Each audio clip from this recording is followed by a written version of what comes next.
বাংলাদেশ ছেড়ে চলে যাচ্ছি একেবারে, এটাই শেষ যাত্রা, আর কখনোই হয়তো আর আসা হবে না। 20 বছর বয়সে নিজের পরিবারের জন্য এবং নিজের ভবিষ্যৎ সুন্দর করার জন্য জার্মানিতে পাড়ি জমিয়েছিলাম।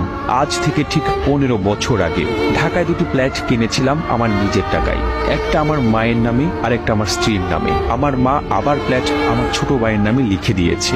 দেশে আসার পর আমার ছোট ভাইয়ের ফ্ল্যাটে আমার জায়গা নেই, তাকে আমার টাকা দিয়ে পড়াশোনা করিয়েছি, সে এখন ভালো জব করছে।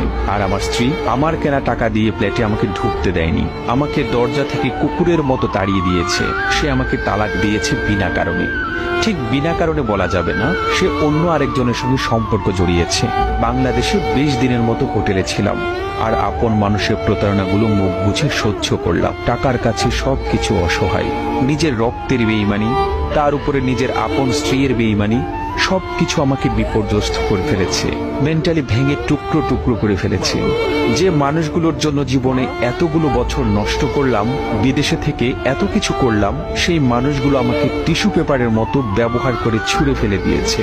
এমনটাই হওয়ার ছিল, এটাই হয়তো ভাগ্যের লেখা। আমি অনেক কষ্ট পেয়েছি, অনেক কিছু শিখেছি, তার মানে এই না আমি শেষ হয়ে গেছি, আমি নিঃস্ব হয়ে গিয়েছি।